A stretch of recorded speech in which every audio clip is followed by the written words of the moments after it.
Hello guys and dolls, welcome back to Honey Badger 3D Print and Paint. Today we are taking a look at the Lerdge IX, which is a Bowden small format 3D printer. This is a kit, so it is not.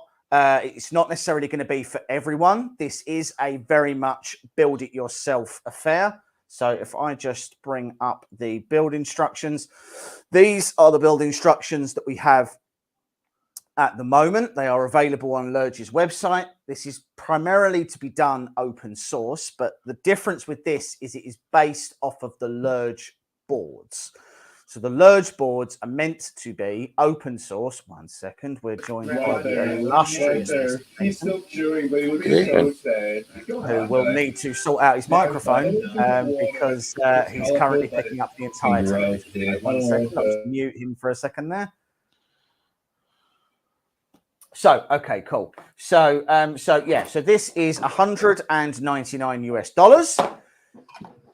Hello, Francesca. How are we doing? Hi over there from Hubs Network, Admin Hubs Network. Hi. And then we've got a couple of people that are commenting on the Facebook page. That's Anthony. Hello, Anthony. Andrew, doing very well. So we have managed to get, say, 60% of our... Carl, shall I take you off of mute? Are you feeling confident? Is that better now? Yes, much better. So Francesca Squibb is is basically my niece, who is in the car with her parents at the moment, which means this evening we won't be swearing because she's 10. So we won't be swearing. Mike and I specifically won't be swearing. Carl doesn't really swear anyway. So this is a small format Bowden. It's a single lever arm bed flinger, so a regular Cartesian. We are going to open it up and see what we can get working. So I have also managed to get my overhead camera working again. I did have my close-up camera. I am not anymore, and I'm 9. Well, that's somewhat worse. We have the overhead cam working, so you can see the unboxing, and obviously we've got the instructions up as well. I'm going to take those instructions down just whilst we are doing the unboxing part, so you can take a look and see what this looks like coming out of the box. This is very much a build-it-yourself kit. As I said, that means it's not going to be for everyone. The instructions I've looked through, they're pretty clear. So they're pretty clear. So we shouldn't have too much work in getting this together. I also don't know how long this is going to take because it's a kit. The second point that we just need to check is a number of the parts that come with this printer are 3D printed, and that is all of the belts and spares. We've got a gift just for you. What is it? It's a ruler in an anti-static bag. Oh, I like it.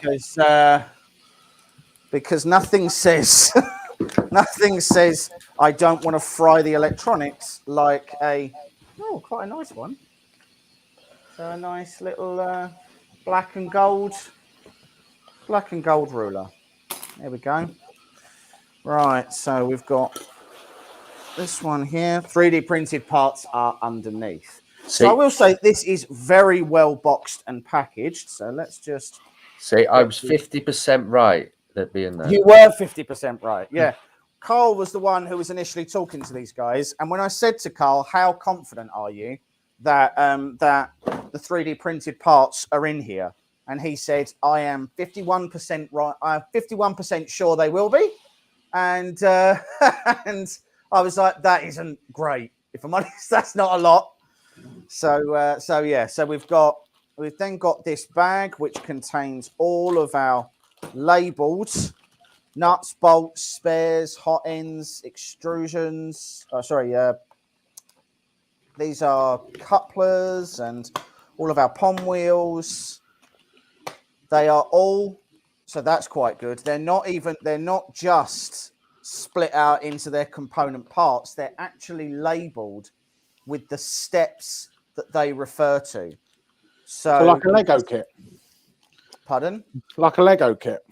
Very much like a Lego kit, actually, yeah. So that is actually really good because that's like, so step 1.42, step 1.1, step. So when you're working through the manual, you can literally see what step you're at and get through it. So we've got MOSFETs, a couple of fans.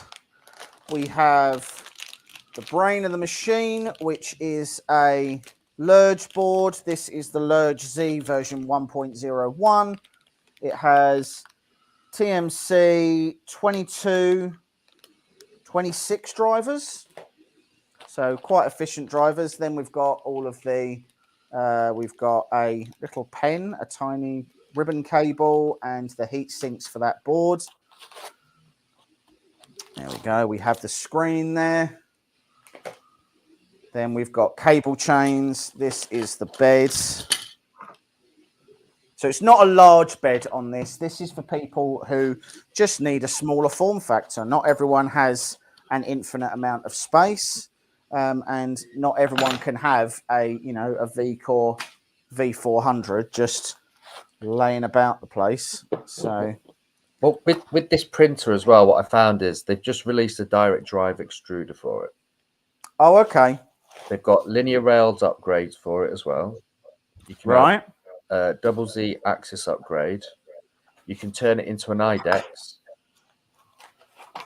Right. And you can put which motherboard did they use? So they used a V1.0.1. So that's the Lerdge Z on there. And as I say, 2226 steppers as well. So we've got extrusions in this. So it's very much a sort of build as you want kind of thing then. So I see the image of the unit. Would you compare it to an Ender 3? To an Ender 2? Yeah, basically. Yeah, I would compare it to an Ender 2. Ender 2, Prusa Mini, those kind of things, those kind of build volumes. You've got the Kangaroo, so very much. The K1. So yeah. K1 Kangaroo's still. So I'm going to get out all of these printed parts. But with this one, it's like the direct drive is $15. Yeah, that's not bad. These parts are very, very well printed.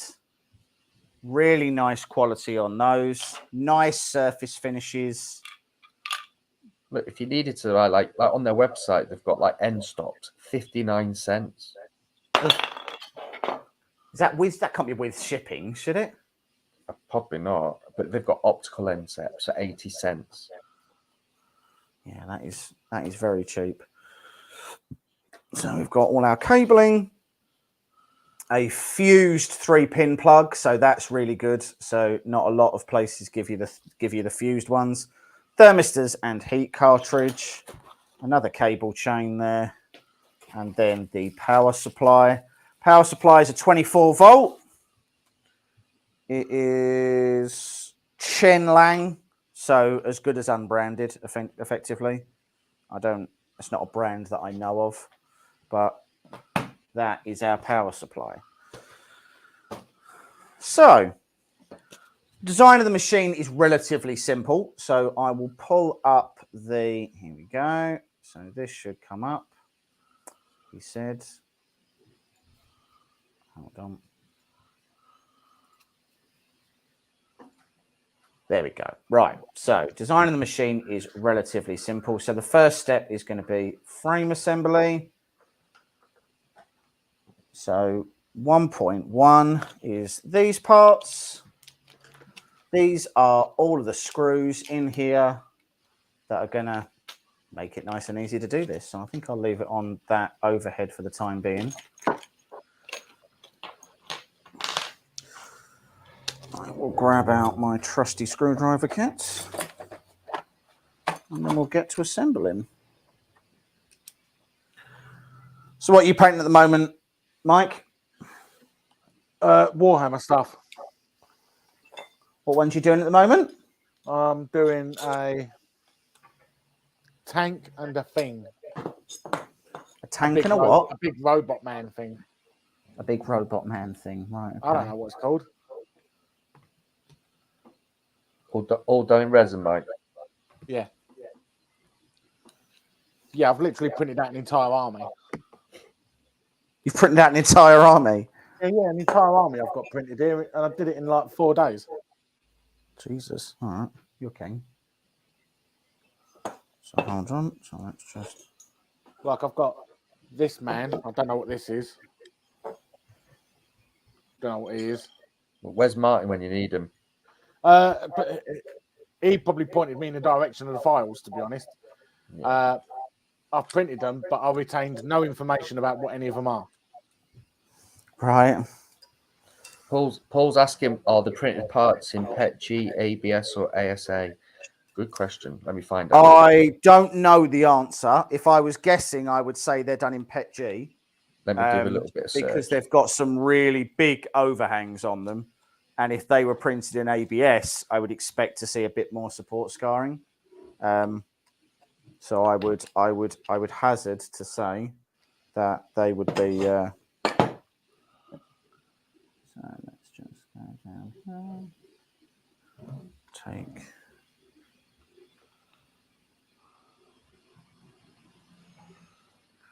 All right, so the implication is that that goes like that. So we did build once a Prusa mini clone. Did we? Many moons ago. Many moons ago. Hi, Stephen.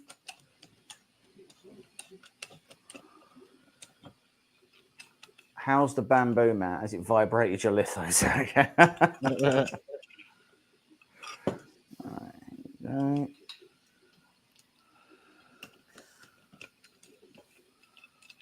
There are always great prices on the website, but sometimes you get a message from them saying they're out of stock.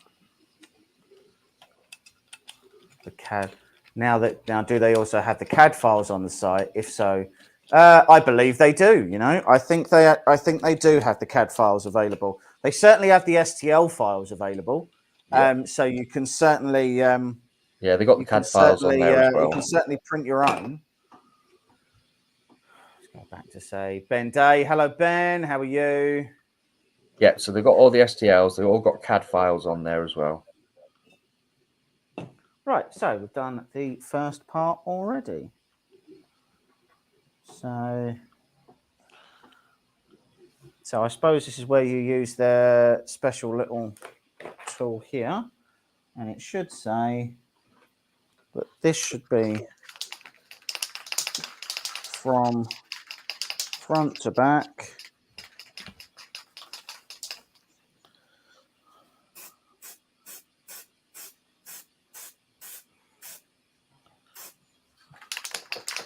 Well, that says it should be 45 millimeters. Please spend enough patience here. Make sure the aluminium profiles make up the frame are perpendicular to each other as much as possible. Use the connection blocks in the shape in the next step to further firmly fix these three profiles. Profiles that are not perpendicular to each other can cause the printed model to appear skewed. Let's have a good start. So, right, the printed parts are in PLA plus. They're in PLA plus. Yeah. Okay, fair enough. So the only thing here is this says that this should be 45. And I don't believe that it is. I think that this is only 40. So can we move that down a bit? Is that adjustable? Like I feel they're pretty fixed where they are, right?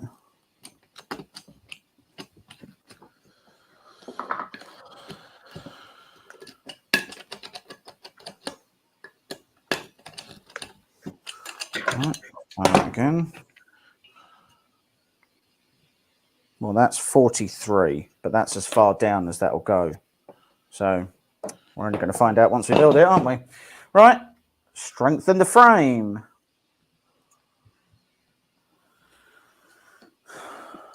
.4, strengthen the frame. Yeah, Phil. So yeah, you'd be able to reprint everything. It's all on there.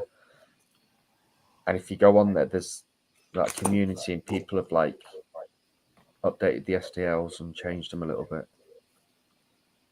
Oh, what? There's people who have actively developed on it already, are there? Yeah, there's like remixes of some of them.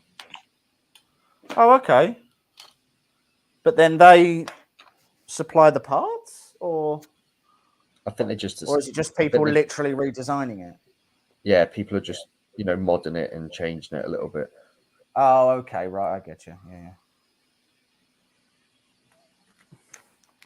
Oh, here we go. Right, so there we go. Pack labeled 141, and this is the corner brackets. Oh, so these go in here.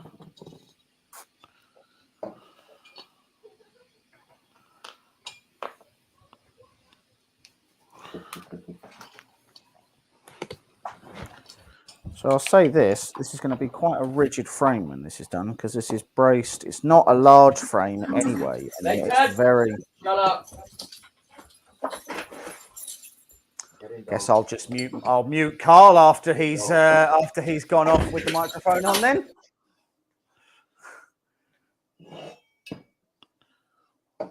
Should have seen the kid James beat up for that switch. Right. So let's go back to... Okay. Push that in.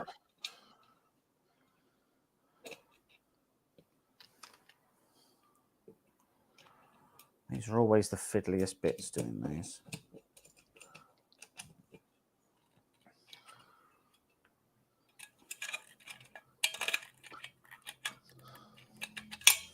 I mean, bearing in mind the size of this, I would say this would be an incredibly easy machine to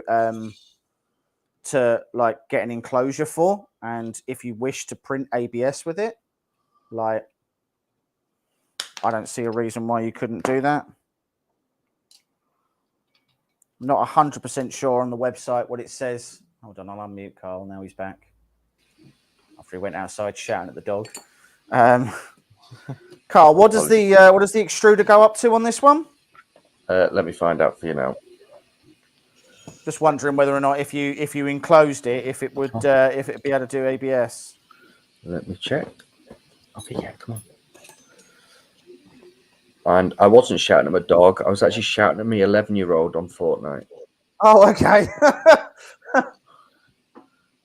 Who I am literally going to back in the day. I'm literally going to go upstairs in a minute with a pair of pliers and cut the wire. Right. So we've done that. Next one is step 142, which is this one.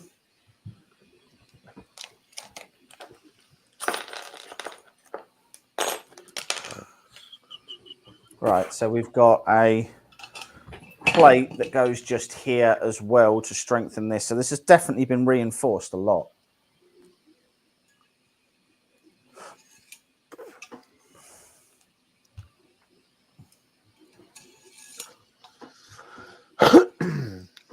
Right temperature. Okay, maximum temp for print head is 260. It's 260? Yeah. Right. They've got a step-by-step guide how to put clipper on it online. Oh, okay. They've got loads of calibration stuff on there as well to do. So we will pop these in. Bed goes up to 100 degrees. Oh, okay. So it's doing ABS then? Yeah. Pretty comfortably.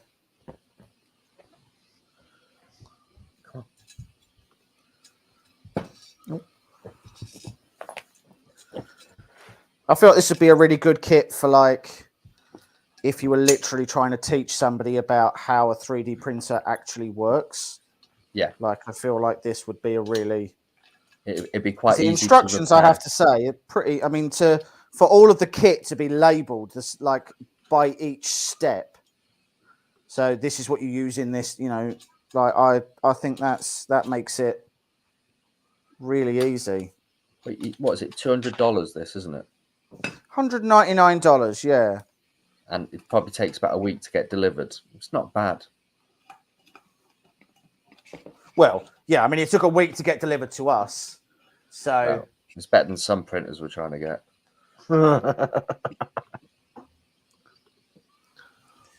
I take it you haven't found a way around that yet, you know? No, I'm thinking about moving to the Midlands just for the night, like a hotel.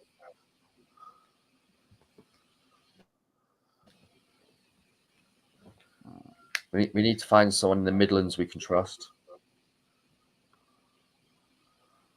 can't trust anyone in the Midlands. They're all shifty. Yeah, that's why there's a big So M6 the only to get away thing from there. is this part was also in 0.142 container, and I don't see where this goes.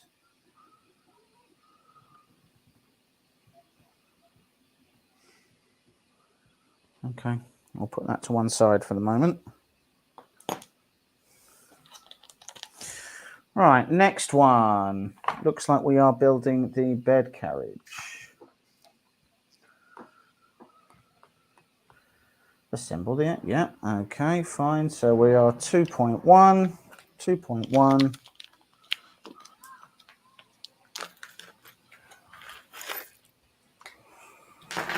On wheels and screws. Bed carriage must be inside of this.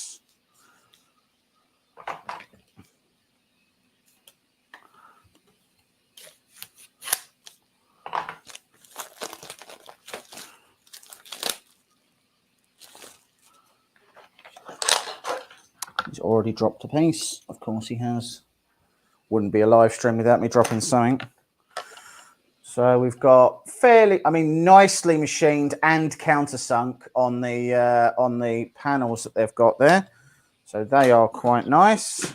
We've then got, they've got one where it's got that awful paper on it that I now have to spend more of my life than I'm happy about trying to peel off. And it tore. Of course it did. What an unsatisfying peel. It's like that on all of these. I don't know why. I don't know why it's so unsatisfying. Like, it just won't peel off all in one go. They do it to annoy people, don't they? I feel like it is a test of my well, we already know my significantly lacking patience with anything and everything. So looking on their website, That's why I want to get James to paint a Warhammer character. Yeah, I mean, honestly, it would just be terrible. So on their website, they've actually got a PEI sheet for the Bamboo X1. Really? $32. That's not a bad price. They've got Delta PEI sheets for $28.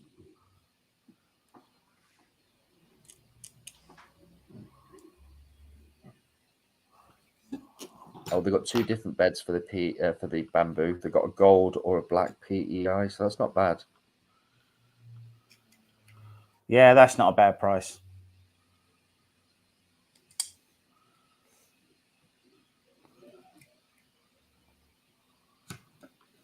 Frankly, at the amount that's being charged for this kit, like, they're not exactly gouging prices. Like, do you know what I mean? No. They are.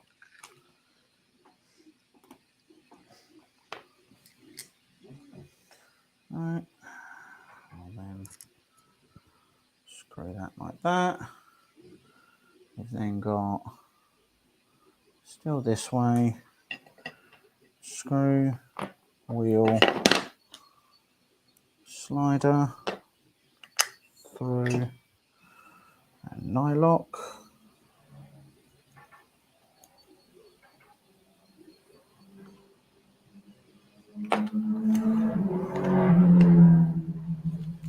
Yes, James lives in Southend. I was about Yeah, I to was say, gonna is that say, a Ford Escort? Very probably, yeah. Somebody that is so. For anyone who's curious, that in the background was the sound of somebody just disappointing their parents. Again. Yeah.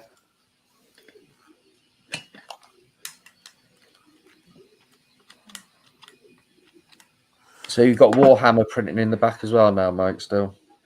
No, I haven't got anything printing at the minute. I'm getting ready to start work on that massive X01.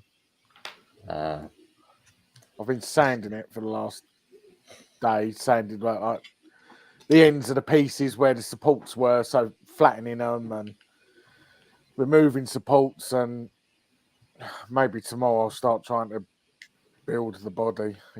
But I don't know when I'm going to do it. It's so massive. I've got to have a serious tidy up so I can dedicate a single bench just to that. Yeah. How large is large, Mike? Larger than I'd like.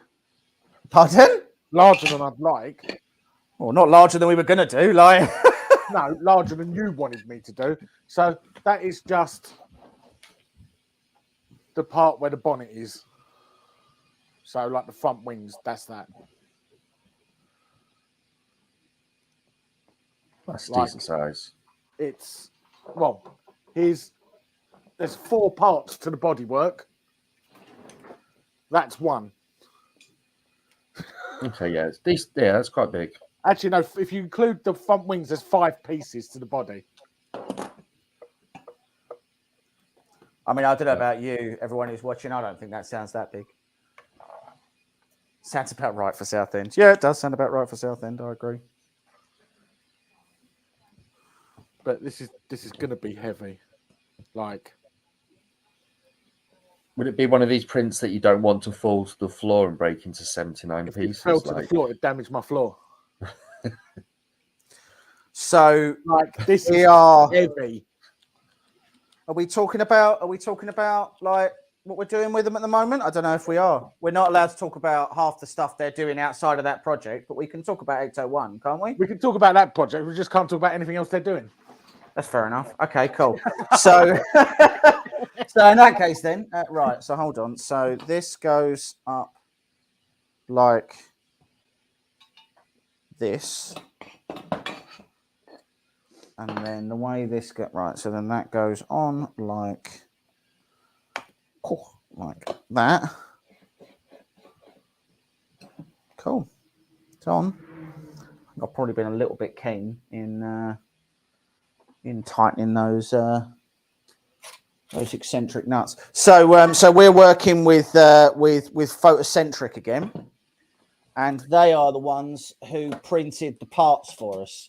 Now, to be clear, they did the Ecto-1 parts twice, and the first time they did them completely solid. Yeah. They used a finished 10 model kilos after of the resin. removal was 10 kilos. Yep.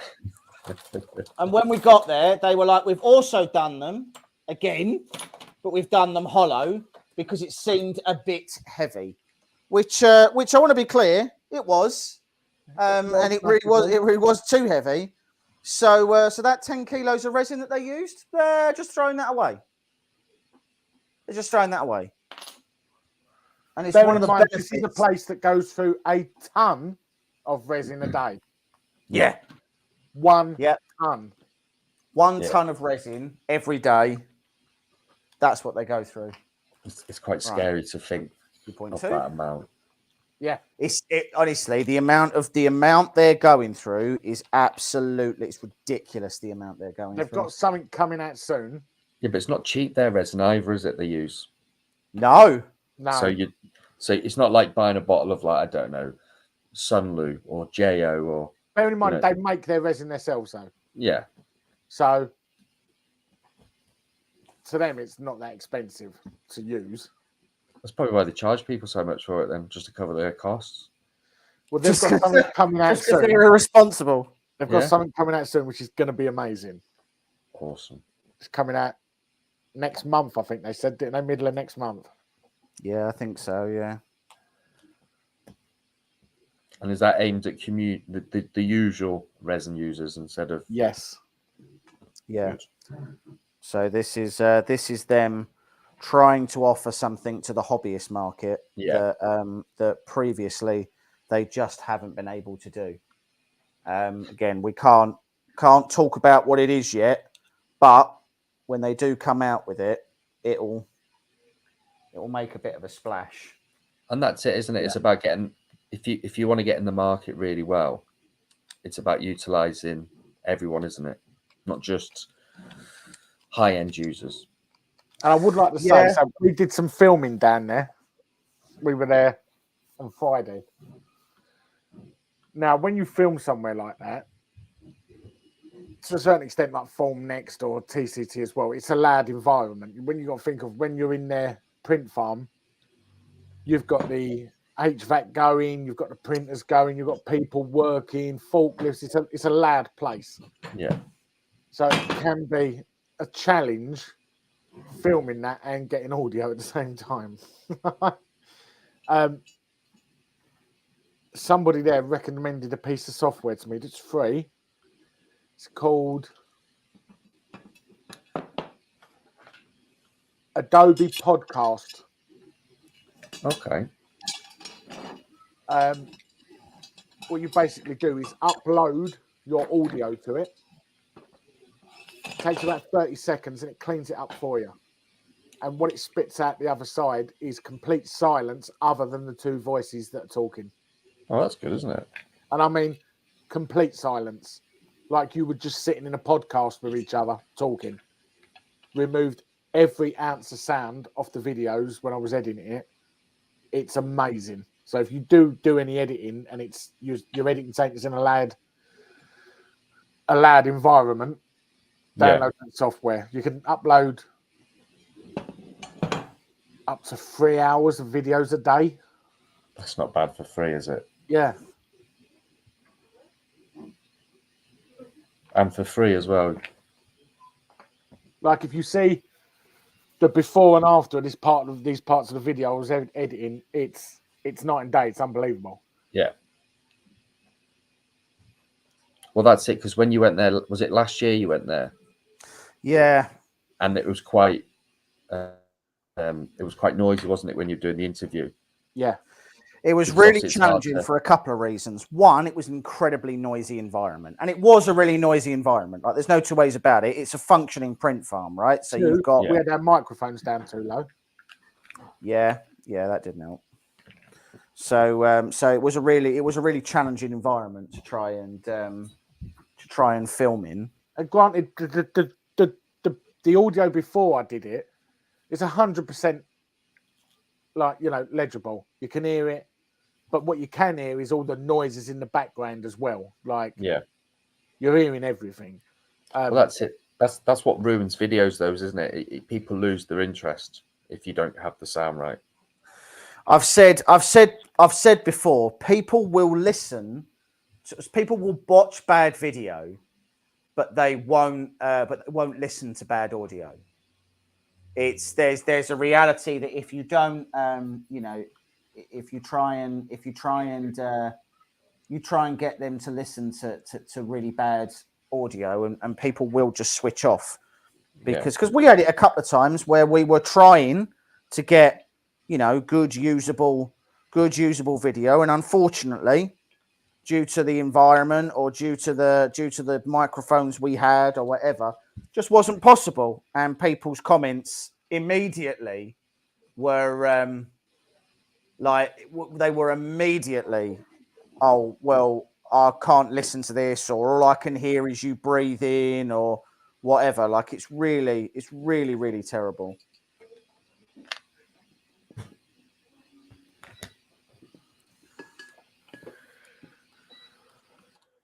So I'm just screwing on these belts, just seeing if I can. There we go. So, got the first bit on. That's the carriage on.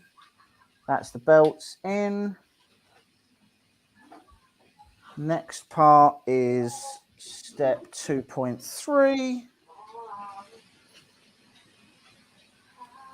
which is this one here. Step 2.3 and 2.6.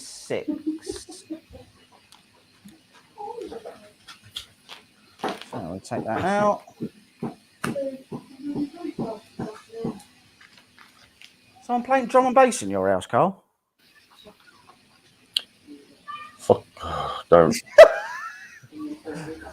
Just the sheer exasperation on your face then explained everything about that noise that I needed to know. That was Just, oh. Like, if they've got a TV show on, right, and I walk through and I breathe a bit heavy, they have, like, a meltdown. But they're allowed to stomp their feet and, you know, switch the light on 17 times just to be a pain in the arses. Right, so this screws in over here. There's far too many bank holidays this month. I'm not even on the first one yet. Right. Like, my 11-year-old was off school on Friday because they were on strike. Yeah. And he's off school on Tuesday because they're on strike. If I went on strike and took my kids abroad, I'd get fined 160 quid. I mean, to be fair, if you went on strike, I don't know that anyone would really notice, would they? They wouldn't actually. The kids would starve for a day. No. That'd be about it. I don't know if anyone would be like, "Oh, Carl's on strike again." Most people are just like, "I don't really know who Carl is," but yeah, I tried going on. I tried going on strike once. Did you? Yeah, it was easier just to do what they wanted. It was just, yeah, fair enough. There's only so much nagging I can take. All right, so this is one of the end stops. This just feeds through here. Just looking to see it goes that way up. So I'll say this. These instructions are really quite good, to be fair. Like, I cannot really complain. Well, when I was talking to him originally, I was going through, you know, the website and everything. I was really impressed with, like, the step-by-step guides. They were really detailed. Yeah, they've put a lot of effort into these. Like, someone's actually spent some time going through them and then following them and making sure that they make sense. Like, I'm barely even reading any. There is text, but you just like pictures. You don't need to sit and read all of the text. You can just, from the pictures that are there, you can be really clear about what's going on. Yeah. So how much does all this stress of building cost then? So it's $199, this one. It's $199. Right, so I'm just looking here. So we have this loop that goes at the back and we have this loop that goes at the front. So this is the Y stop then. And we've got 2 more screws that go in here. And all we need to do is we just poke the belt through there. Pull that forwards.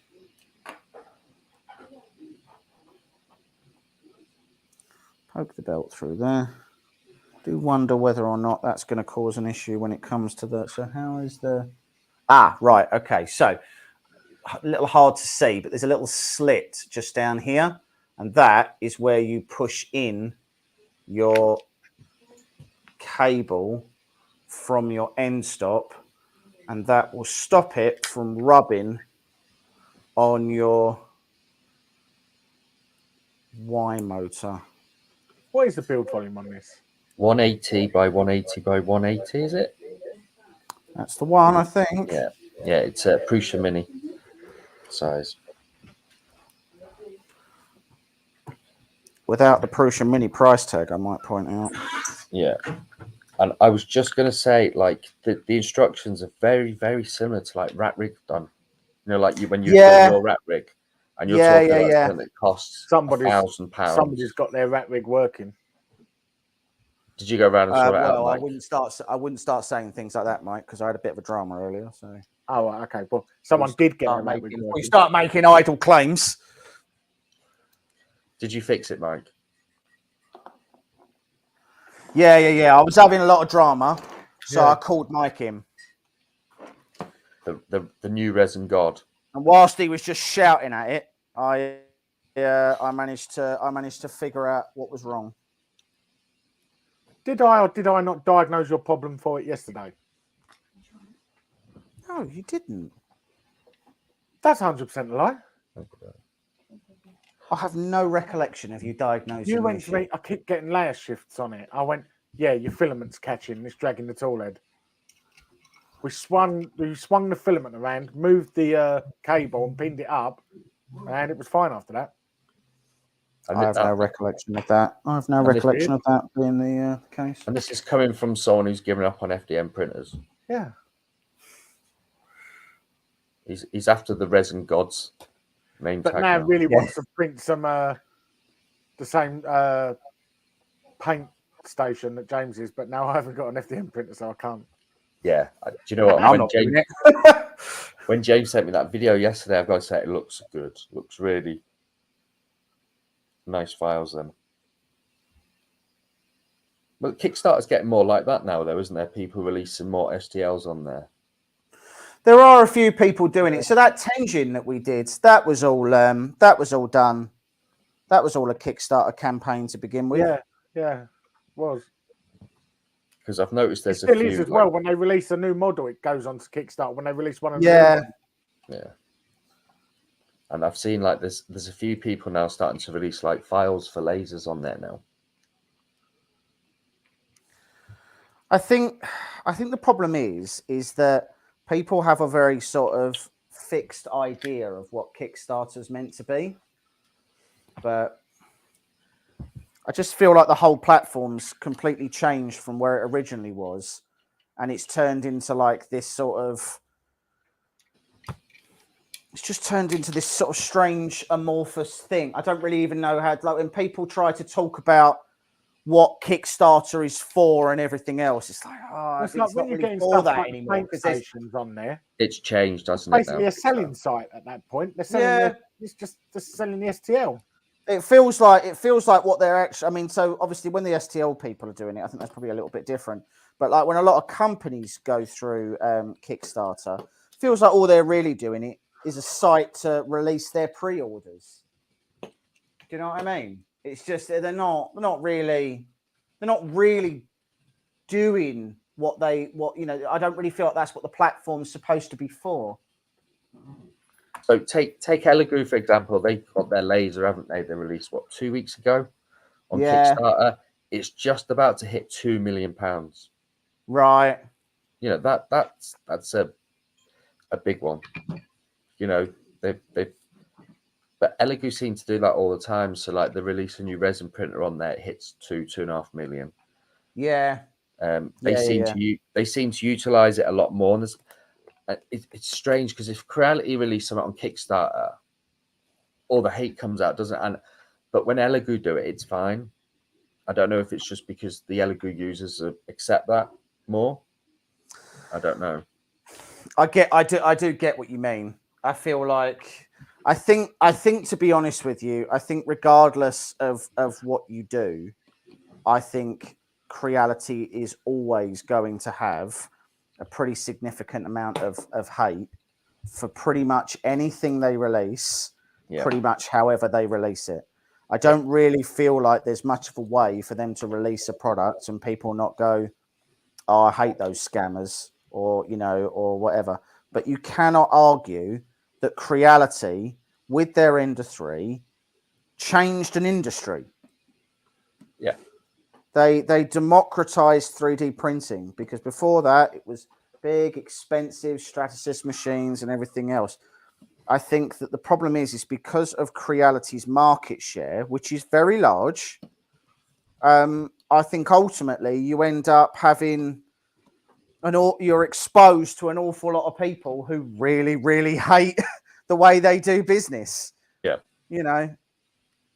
And I think regardless of what you do, I think you're always going to have people hating the Creality brand. I think for some people, they just feel there's no way back from where they feel Creality's got to.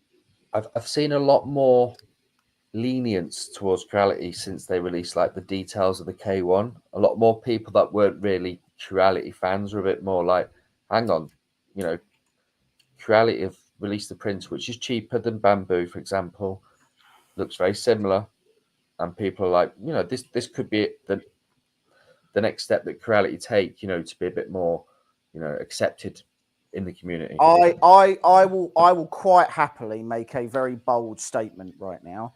I think that Creality are going to dominate the Core XY market inside of the next, or I would say inside of the next 6 months. Creality will begin to absolutely dominate that market. Yeah. So And I really like my Ender 7.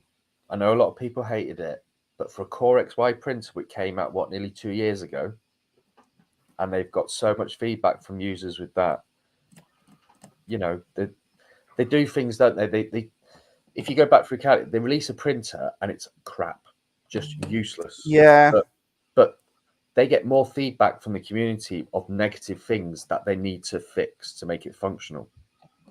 So like the new Ender 5 S1, like Matt Farmer really struggled with that, didn't he? He unboxed it. He said it was a solid build, but the firmware was rubbish. And as soon as he updated the firmware, remember, it printed really well. Phil's got rid of a few printers. He's keeping his Ender 5 S1 because it's solid. It's decent. We had the S1 Pro, and look, I'm not going to sit there and say that I loved everything about it, because I didn't. Like, it was fine. But what it was a culmination of almost all of the community modifications that people had put time, energy, and effort off their own back to effectively stuck them all on. Yeah. And Creality just went, oh yeah, that's all a really good idea. We're going to do all of that now then. You know, all the people who designed tool trays, all the people who, you know, who were like, yeah, we should put lights on it and everything else. It's the Ender 6 is what paved the way for the Ender 7, which was basically the same thing. I think the thing to bear in mind as well is we're all very much aware as a community that Creality is not producing, or they are not designing any of the machines that that they're putting out in that market space, right? They aren't designing those, right? They're buying those designs from somebody else, and then they're, for want of a better way of saying it, they're then plagiarizing not necessarily plagiarizing, I suppose, because they're buying the design, but like they're then making it seem like they've got this huge innovation that they've managed to. Yeah, look what we've done. Yeah, look how amazing the things we've done are. And you're like, well, all right, like, calm down. Like, they're not that great. And you didn't really do them. Like, you just bought the design from someone else. Rather than someone like Bamboo, who, again, to be clear, from what I understand, did take an existing project and build on it. But they did put a lot of their own R&D into it. I think that's the difference. So what Creality did really well, so you remember the CR6s? There was a lot of problems, wasn't there, with their firmware? Yeah. And then the Dutch lad produced the community firmware, didn't he, for it? And it made the machine from being okay to being a solid printer, you know, where... So Creality actually use him now. He actually does a bit of work with Creality for their firmwares and their softwares and stuff like that. So he's having an input in that, because if you look at their firmwares now on the systems, they're all very similar to the community firmware, the way it's laid out, the colors. Yeah. So it's got that nice little touch that he's done. I'm not even going to put it's Sebastian. His name is, I believe, non-stick Sebastian something, and he's a software developer, I believe. Very knowledgeable. It was on Mr. Sam Prentice's channel about 18 months ago. Oh, okay. I think I know what you mean. Yeah.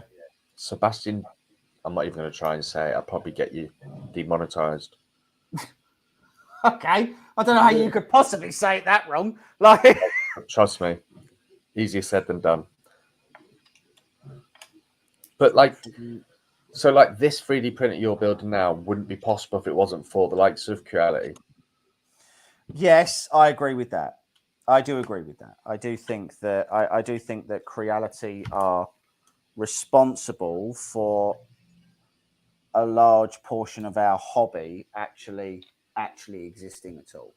Yeah, and they've got to compete with people like this. So, like their Ender 2 Pro, I think, doesn't get enough praise in the community as it should. It's a little workhorse. It's great.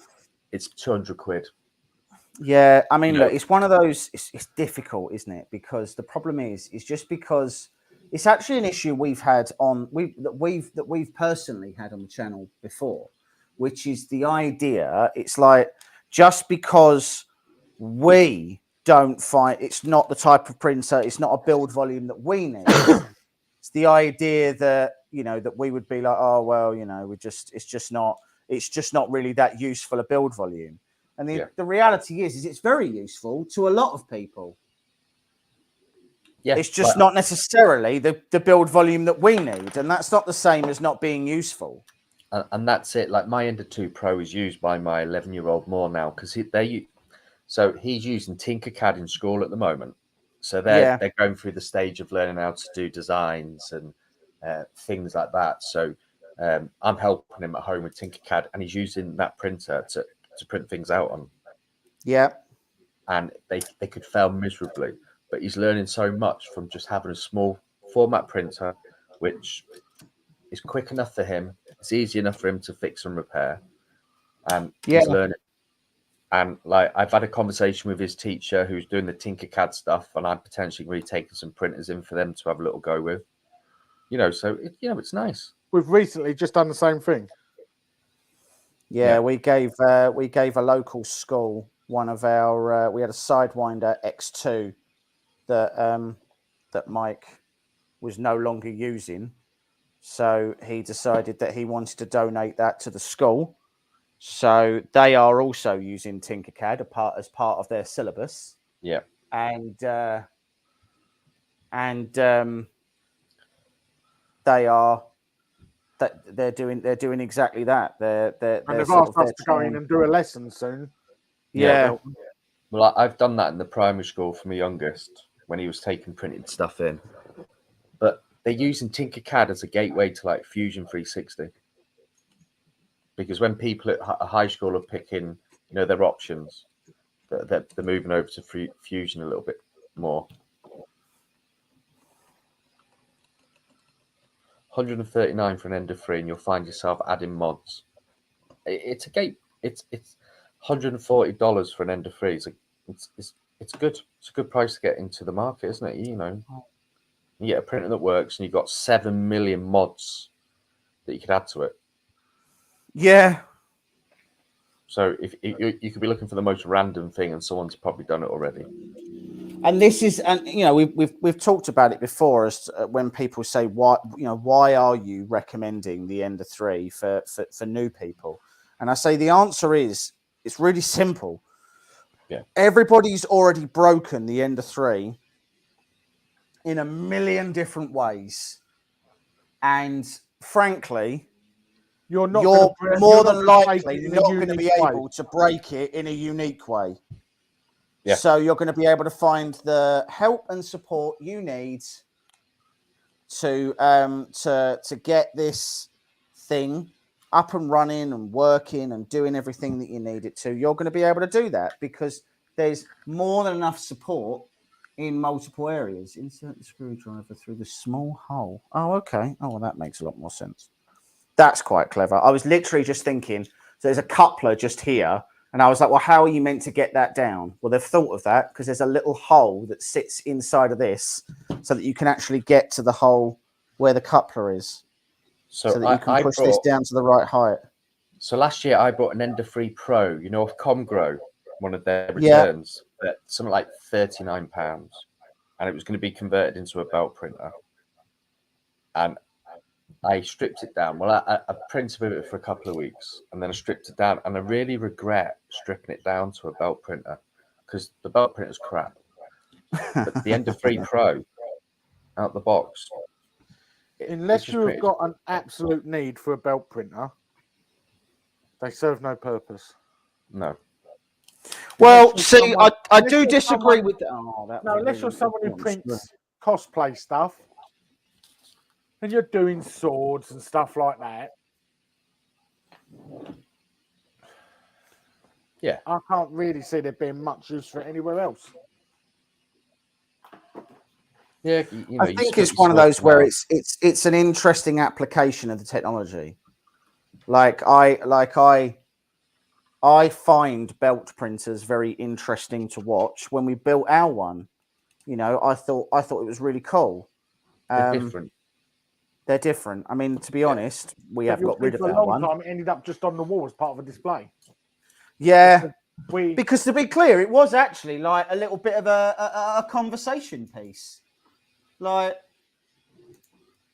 The thing is, they've not written like when Creality released theirs, they kind of created a bit of a wave, bit of a storm, and they've not really continued with it. Really, have they? It's a couple of other companies have tried to make them, and it's just I don't know. It's just so hit and miss with them.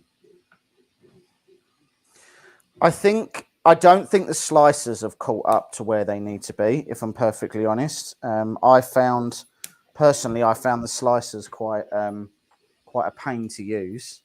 And I don't think yet they've caught up to sort of. It changes the geometries. It changes how you print. It changes the angles. It changes how you do supports.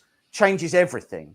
And I don't really think there's enough in the community yet to be like, hey, this is how this works and everybody gets it. Yeah. So I think there's still a lot of misunderstanding about how they work. Right. So just to do a quick recap, sorry. So I've braced this frame. I've got the bed carriage is on. The Y tensioner is on. The Y motor and the Y end stop, which is a physical end stop, is on. Do you want to make your Z motor. Do you want to make your camera bigger, James, so they can see it, mate? Oh, I don't really know if I can. Oh no, hold on. Yeah, I can do. See, I can just switch it over, can't I?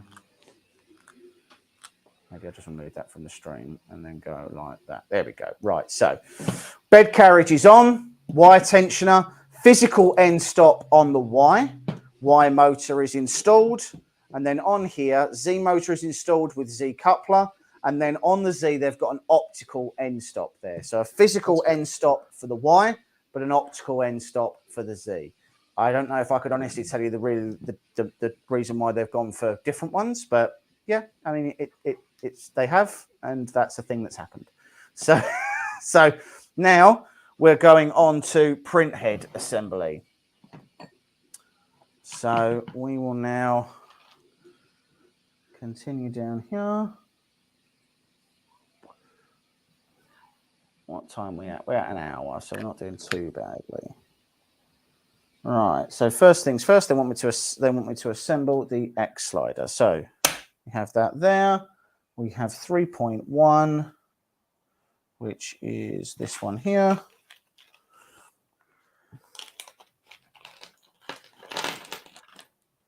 So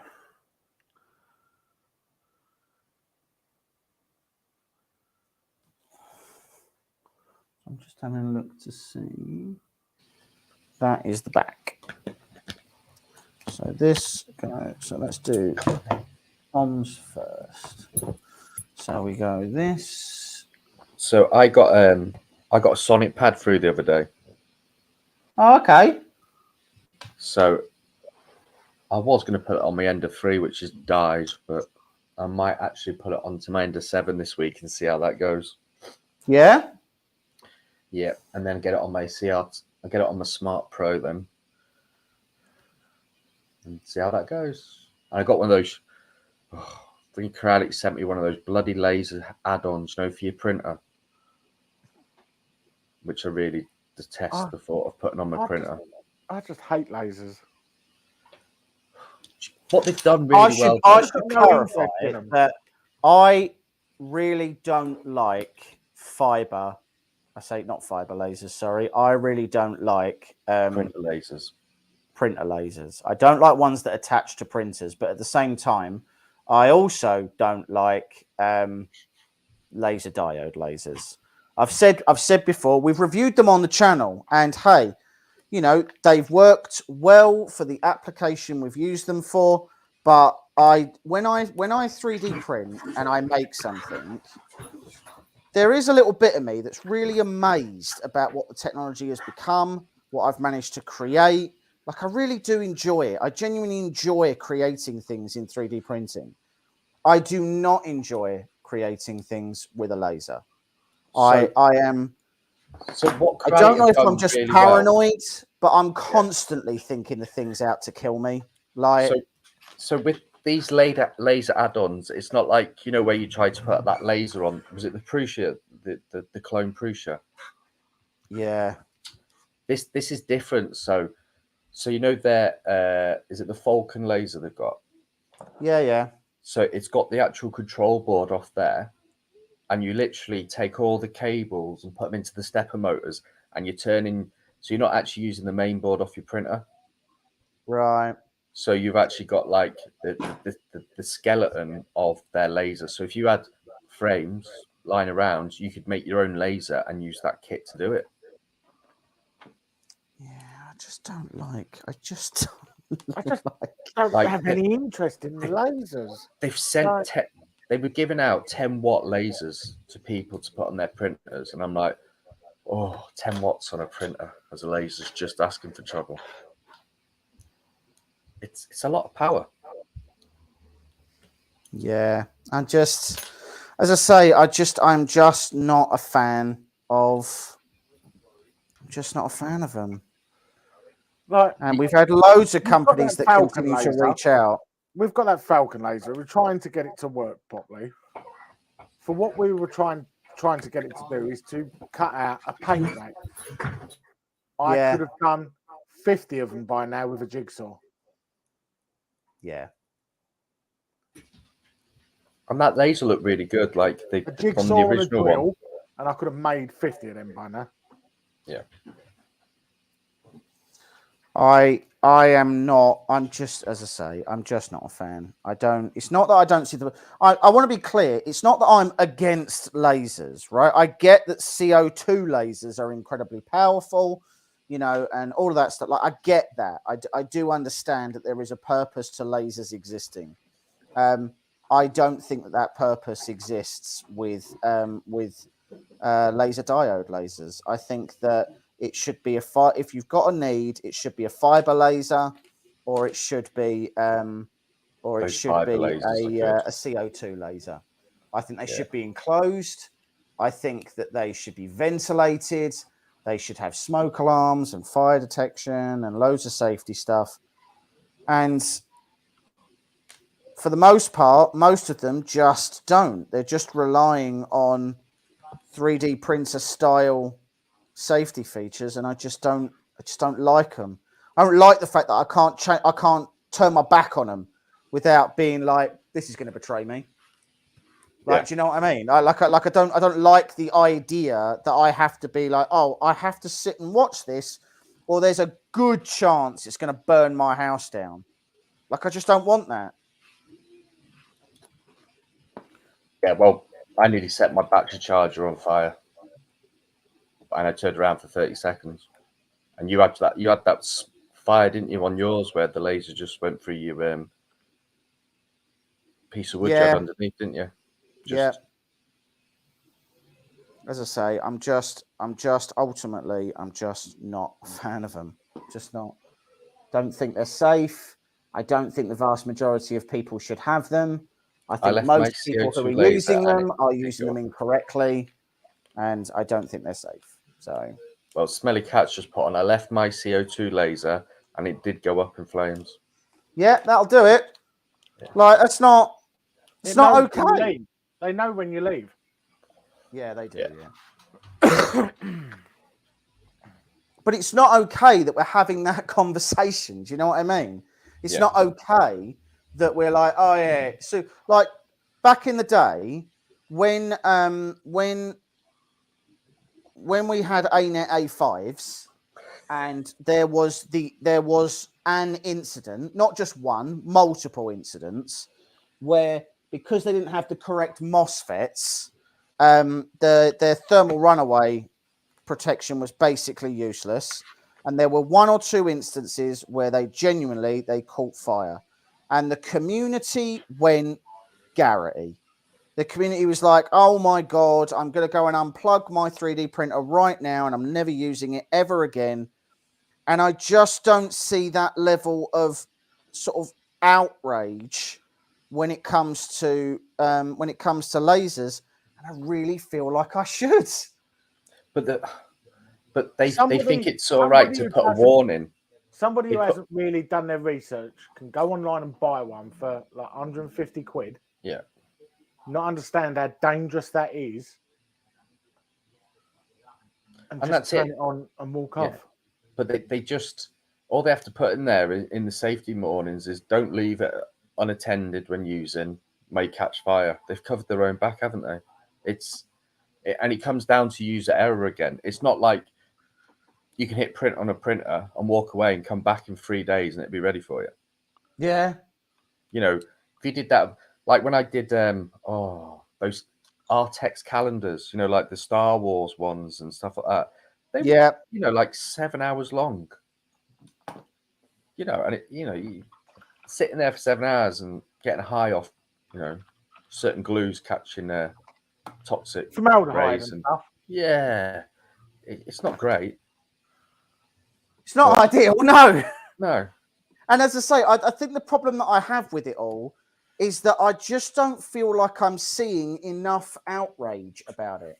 I don't feel like I'm seeing enough people saying, hey, this actually isn't safe. You know, I feel like I want to see more people being like, oh yeah, this is terrible. Don't do it. Well, admin's just put, I'd rather take a TiVo over an ANET. Oh, that's a bold choice. Yeah. Okay. Like, at least the ANET statement. That is a statement. I'll take a TiVo over an ANET. Blimey. And that's it. The community's got really smart now, so that they're easy to work out if there's no thermal runaway. There's no stuff to there's not really anywhere for them to hide. I'll give you that. There got really isn't anywhere for them to hide. They've got no chance. They've got to do it. Yeah. Because I do agree with that. I do think that that there isn't anywhere for them to hide anymore. There's an awful lot of well, your business can go out of business because you haven't got thermal runaway, because the community will be up in an uproar about it. Yeah, and people just won't buy it. I mean, people got really funny about Bamboo had a bit of a situation with thermal runaway. It wasn't that. So basically, because Bamboo have got custom firmware, they can define an awful lot of stuff within it. So what that means is that they can decide ultimately what constitutes thermal runaway. And they were. And the community as a whole really quite passionately disagreed with them.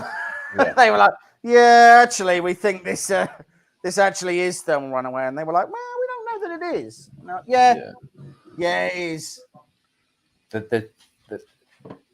I'd say in the last 2 months, there's been a lot more negative stuff towards Bamboo with like people with their printers and, you know, charging someone, what is it, $800 for a box to get their printer sent back to China to get it replaced. Yeah.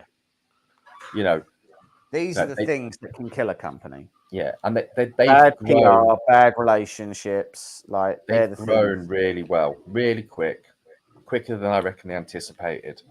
And those little things like that, like you go on Twitter and it's just insane with like, well, I've just been trying to charge me $800 for a box. Like, Jesus. You know, it's little things, like you say, it's little things like that that will make people go, maybe not.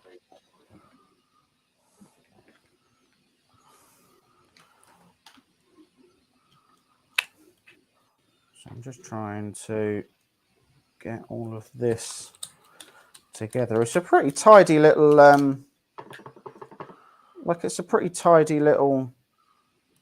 tool head, this.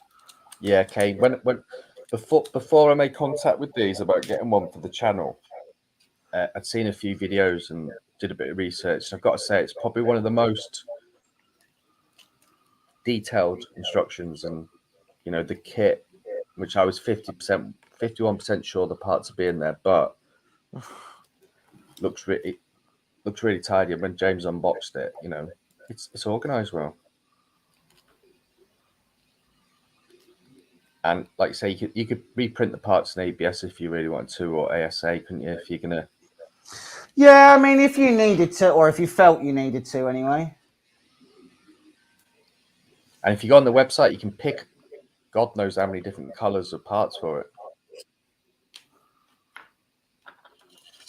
So I think they give you an option for colors as well.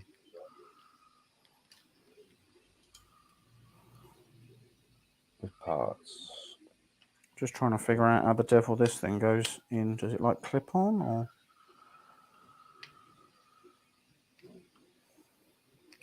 Oh, it goes on like that, does it? So if you wanted to order this without parts, it's no prints, $189 without parts, printed parts. So for an extra $10, you get all the parts printed. Right.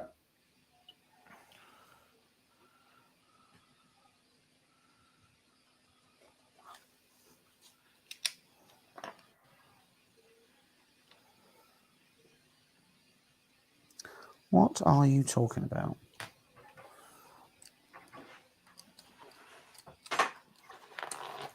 So remove these two top ones because I've gone out of order. But I'm trying to understand what this is saying. Oh, good. I dropped that on something important. Cool. Right. So what are you saying? You are saying... Oh, okay. I see. So I screw this in first. That's why.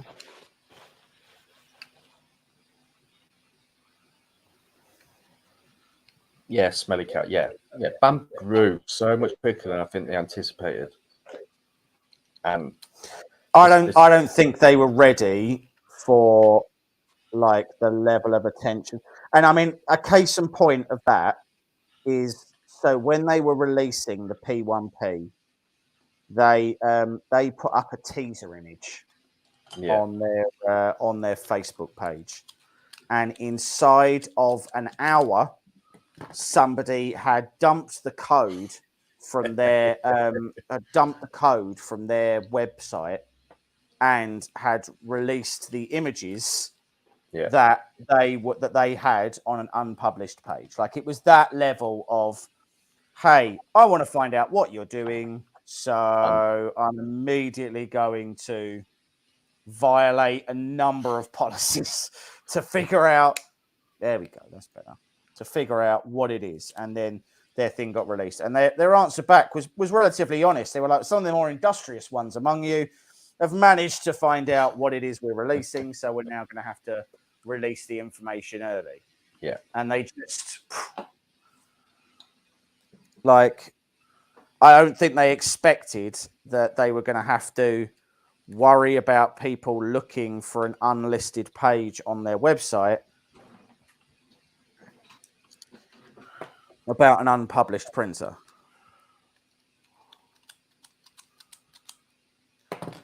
All right, there we go. They go on there like that.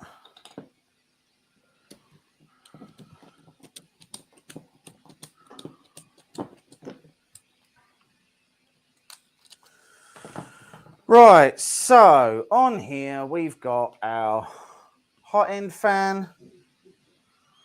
That can't be right then, can it? I must have put the wrong fan on there, I think, because that is too short. So we'll take that off again then, shall we? Last time. Like they've got PI sheets here for like the end of 3s, end of 5s, like from $13. Does make you ask the question how they're genuinely making money off of something that cheap. Yeah. Like, at that price, how much can they really be making off of each machine? So I'm going to go and say they use eSun filament for all their printed parts. Oh, okay. I reckon, because they seem to be selling a lot of VSUN stuff on their website, like their Right, that makes filament sense. dry box, their filament.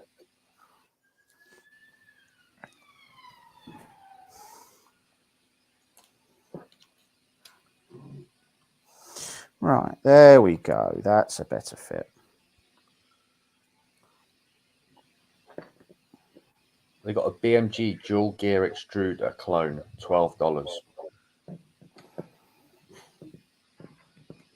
And as I It's said, cheaper than I just don't see AliExpress. how anyone's making money at $12. Do you know what I mean? Yeah.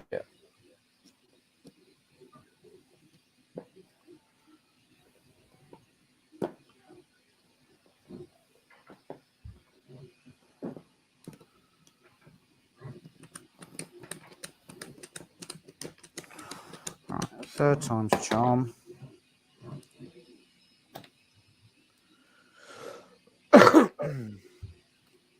Bulk buy.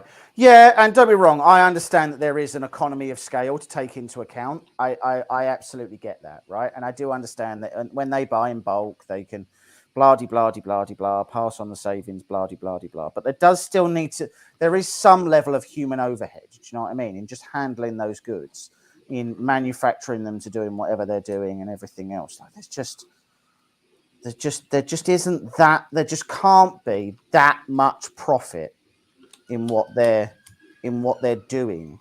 That's what I think bothers me. It's not that I don't think it's possible. It's just that I feel like there just can't be that much profit. Well, you've used some of these main boards before, haven't you, on other printers? Yeah. So, you know, they do some bits and bobs for other companies as well. But Right. Okay. That's the tool head put together. Then I think. Yes, it is. And then we're moving on to the x-axis. So let's just show what this looks like. So this here is the tool head. So I do have some challenges about this part cooling. There is a radial fan on the front here, and then this here is the part cooling slot.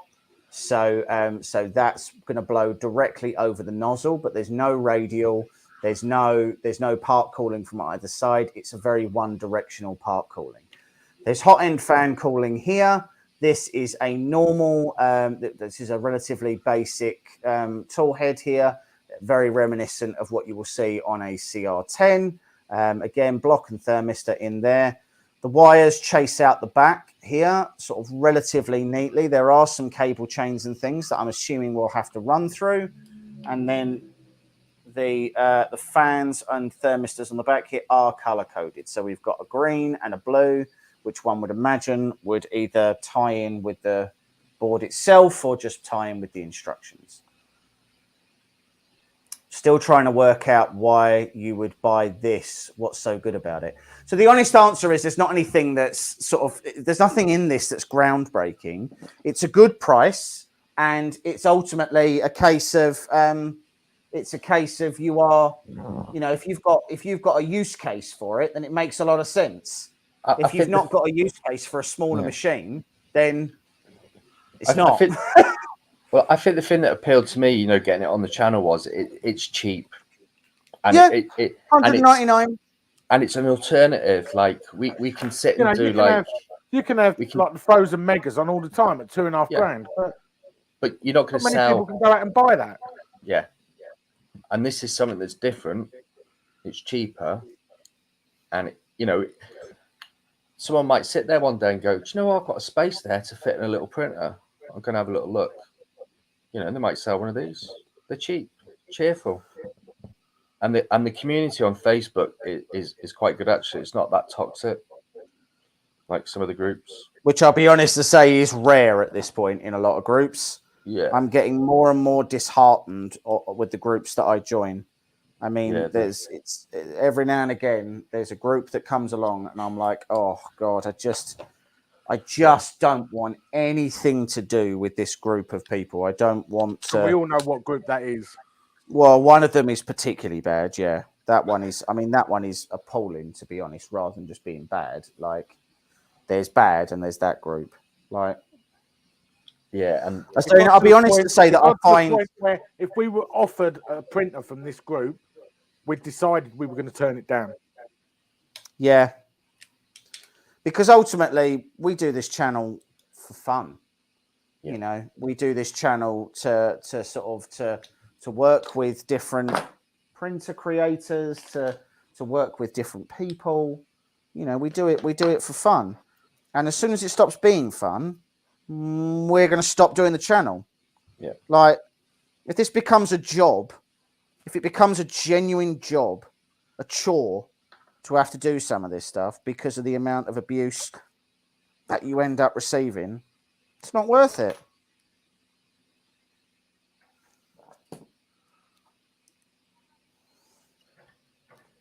yeah, you're probably right, Paul. Like the Kingroo KP3, you've got like the Ender 2 Pro. Who else has got small printers really at the moment? Like cheap. You can't really class the Mini cheap. No, no, I would not class the Prusa Mini as cheap. To be clear, because it isn't, not just because I don't, not just because I'm not a huge fan of Prusa. No, it's because it's actually not cheap. Yeah, it's a lot of money for what size of printer it is. Absolutely, it is.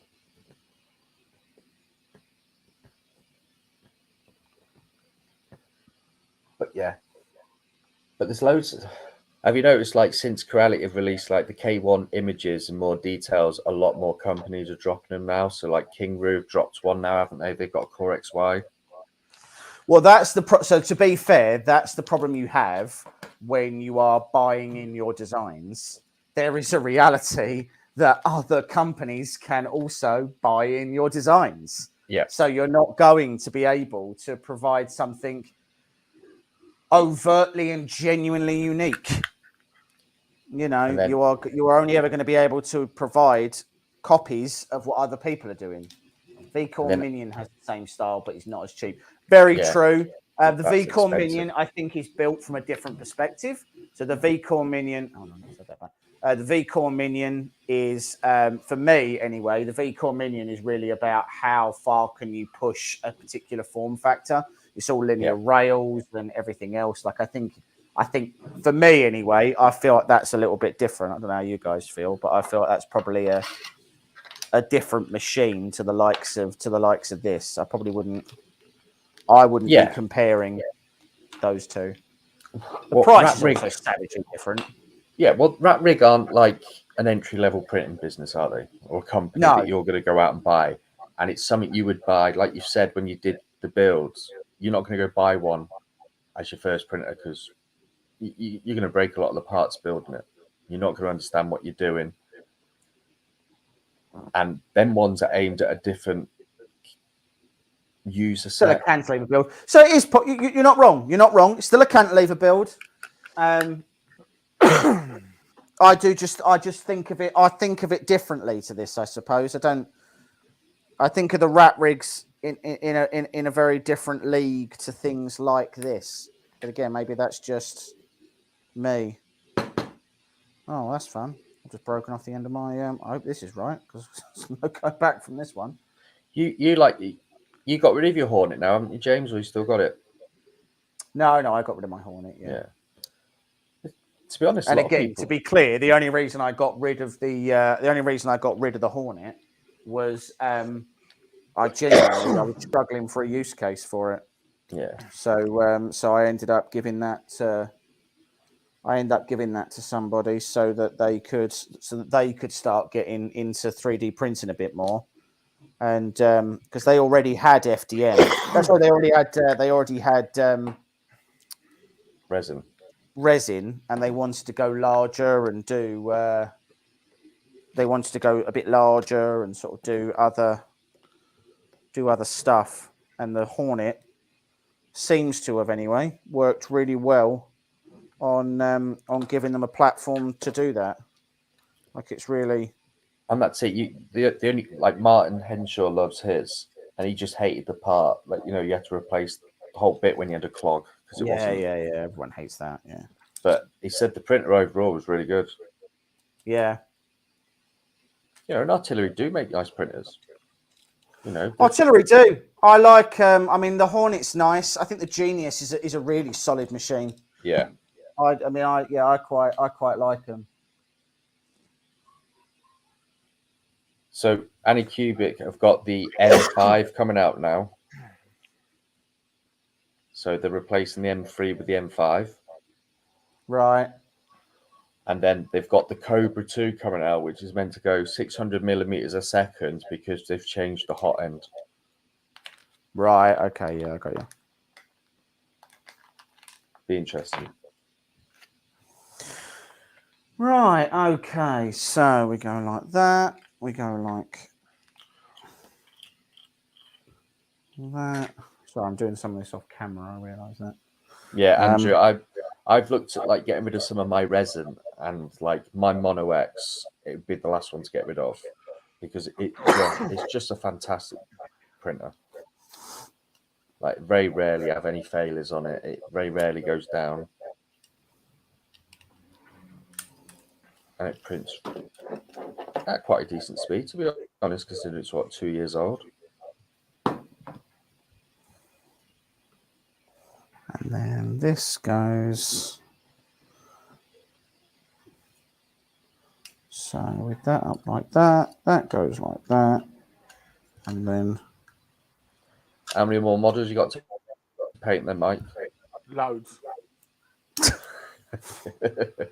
I've been going a week and a half, and I've done 1 tank, 4 Marines, and have you seen that great unclean one thing with all its guts hanging out? Let me grab it. It's slow. I'm a slow painter anyway. Yeah.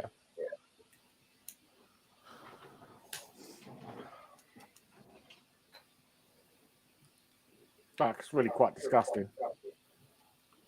I know postage in the UK is crazy at the moment, isn't it, Andrew?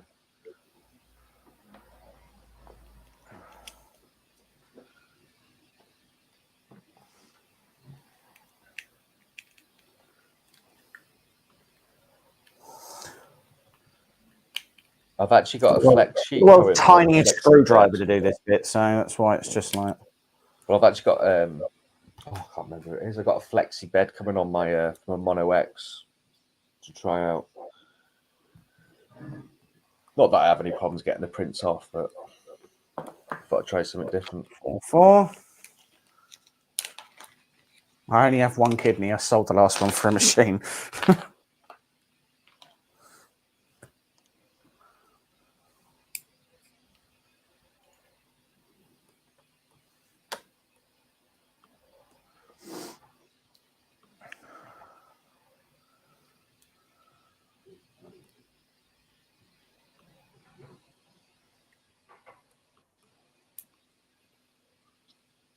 Will you two be watching the King's coronation next weekend? Or will you be doing what everyone else will be doing and ignoring it? So I will be. I'd be lying if I said I was a royalist, because I'm not really. But at the same time, I do feel like it's one of those things that's a little bit once in a lifetime. Yeah, you know what I mean? It doesn't happen very often, does it? It doesn't happen very often. I'm not a staunch royalist. No. I'm ex-military, but I'm still not a massive like, oh, the king's everything to me sort of thing. So I am indifferent for the most part, I find. Yeah. Right, Well, so my football club, we've got a massive tournament on next weekend. So Saturday, Sunday, and Monday, I'm stuck at the football ground, literally, for 12 hours a day. right. So it's going to be a long weekend. I was going to say, you're a bit keen, aren't you? Yeah. I've got a little office I can hide in, so I'm all right.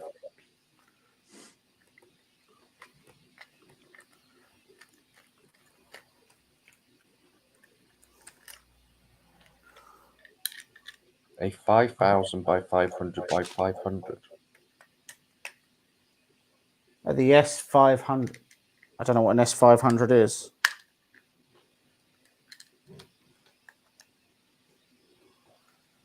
Well, Non-Stick will be back to talking about his bees soon. He'll be coming out of hibernation, won't he? Yeah, it's been asleep for the winter. Yeah. He's going to have to trim his tash first.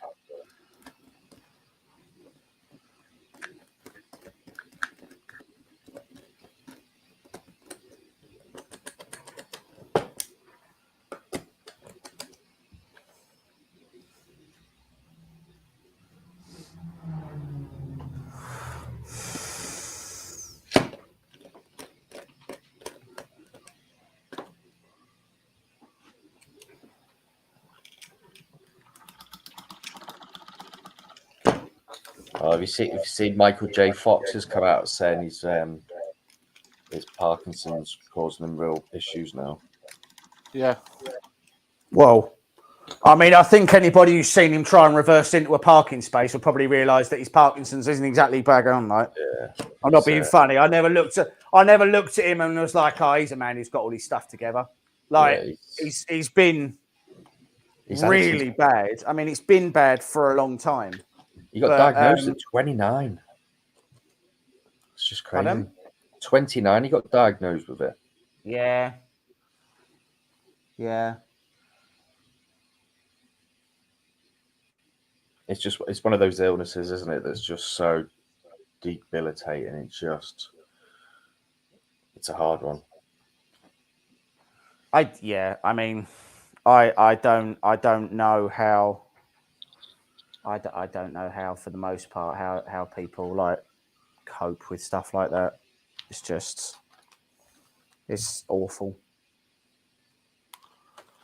Non-stick, what? I'm very confused now about the build plate and resin printers. Oh, the S500. Nah, it's just a bit bigger than the Mono X. Oh, that's a great. Oh, it's the Kellen. The S5. Yeah, the Kellen. Yes. Yeah, I don't know why they called it an S500 because it's not. I am trying to figure out what part this is talking about. So this is like, it's meant to be a. Oh, it's this bit. Oh, okay. So this is a. Hold on. So this is how you adjust the Z.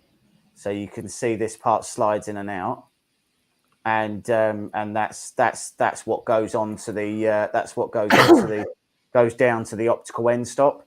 So you can adjust the Z off the bed with it. So that makes sense. Kind of cool. Right, yeah, fine. And then a M12 apparently.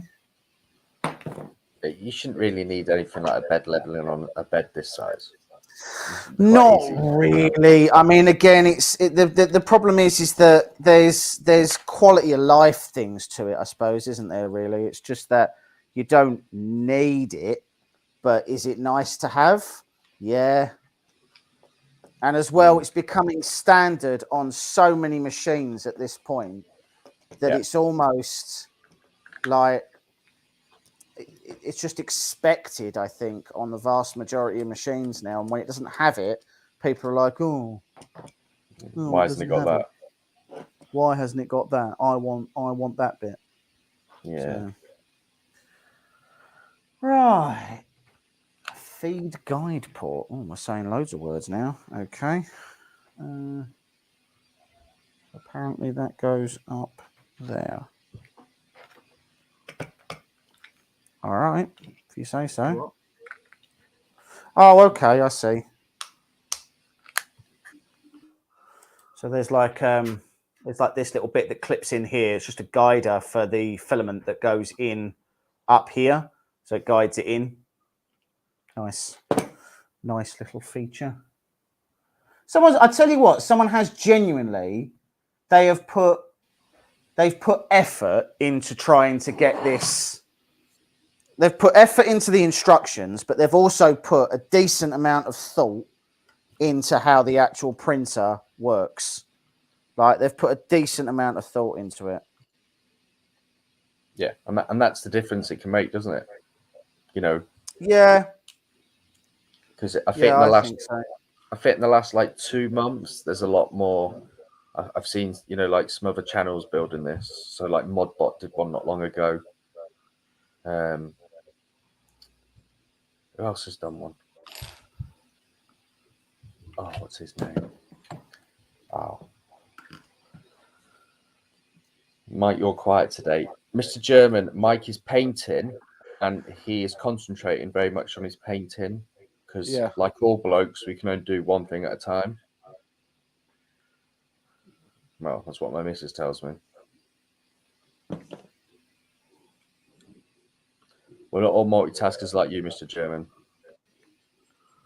Right, so the bottom stays loose. The top comes out and goes over. So there we go. Like, unfortunately, painting this stuff requires a lot of concentration.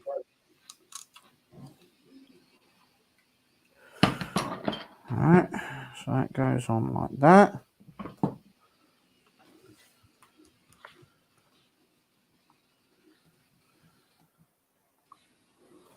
And then we've got this. That comes out first. Kane's put Mike's admiring James's tiny hands. Normal sized hands. Really can't be any clearer about that. Just completely normal size of hands. Not abnormal at all. They are normal hands. For a baby.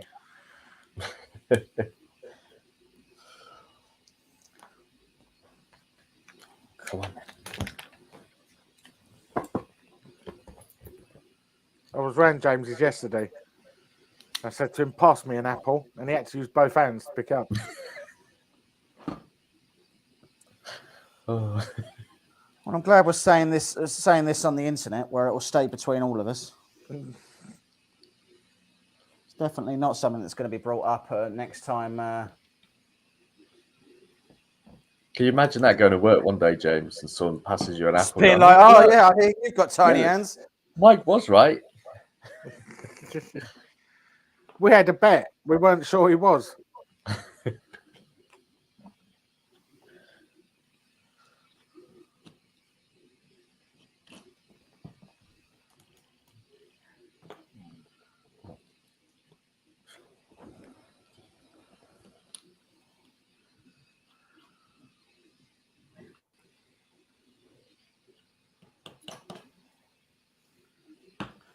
Right, so I see that comes round.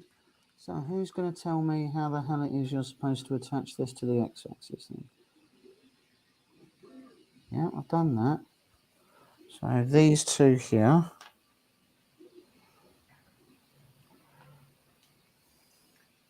Oh, you could have made those a little bit smaller, couldn't you? I mean, I'm not blind, but come on.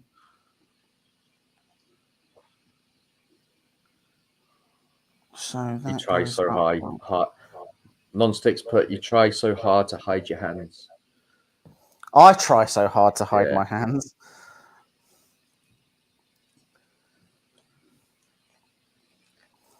Really don't know where this came from. I don't know. Don't know where we suddenly all decided that I had what are perfectly normal hands, I want to point out, and when we suddenly decided that they aren't. Yeah. I feel like Mike did it. There must have been some evidence that went with it. Yeah. Someone's going to have to go back through all the videos and find which one it started in. Oh, okay. So I guess they must go. That must be what those are for then. So. But he can't hide them when he drives.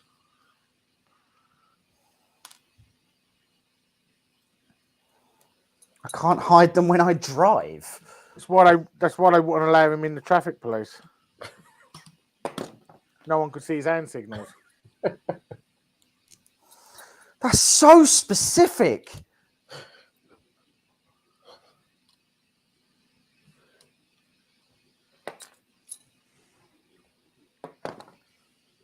just trying to figure out how the hell these are supposed to actually fit. So then perhaps they go like that, which means that I've definitely got that on the wrong side. Mr. German, this is my favourite child that sat with me.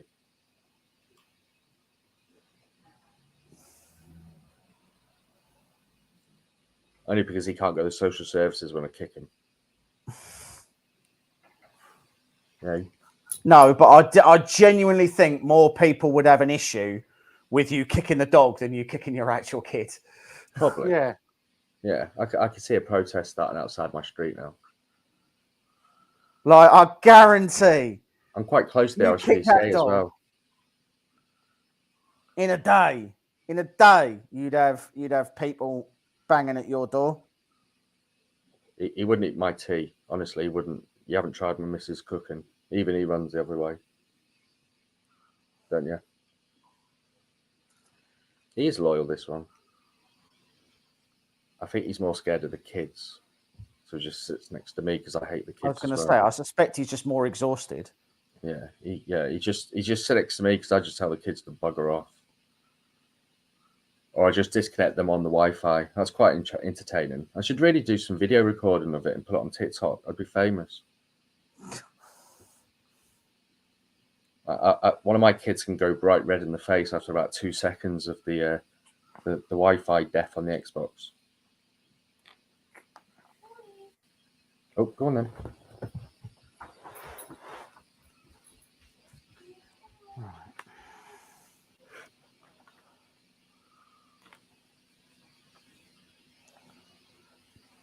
Honestly, Matt, that's why I cook tea every day. So...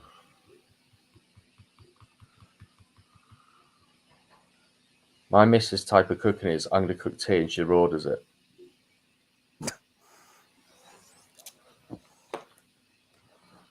And most of the time, she gets you to order it. Yeah, and pay for it.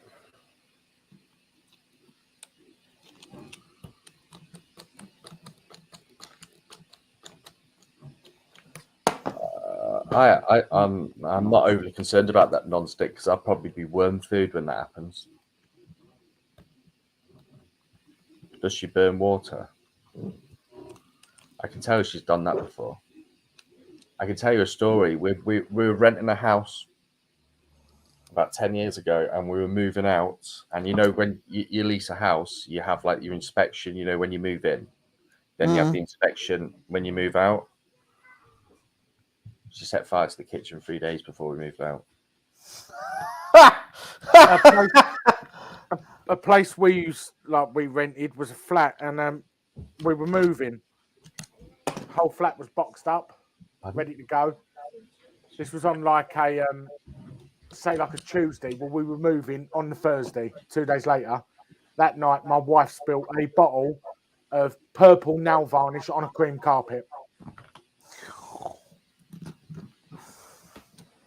Yeah, so I was in work and I got home, and it's probably the only kitchen I've ever seen in my life that was white everywhere, and there was very visible black smoke on the ceiling. On the side of the cupboard that literally caught fire. So I spent the next 3 days trying to sort it out, and they didn't notice that there was a fire, thankfully. They didn't notice there was a fire. Yeah, No. It took me about 2-3 hours, but I managed to get all of this nail varnish off with different chemicals, and they never picked up on it. Yeah, I literally painted the ceiling the night before we moved out, and I put like 4 coats on. I brought, you know, the plastic coating you can get to go on cupboards. Yeah. I must have spent probably about 50 quid on that, and loads of wood filler to try and level it out so it looked like it was flat. Right. He's probably noticed now because he's probably changed the kitchen, but Jesus, I thought he was about to say because he watches this channel. I was like, Jesus Christ, he's keen. Probably not. Oh, got it. She's a stupid cow. Honestly, it's probably why I don't let her cook. Well, to be fair, it doesn't sound like she's good at it. Well, no, to be honest, it wasn't actually the food that caught fire. It was a plastic bag next to the hob.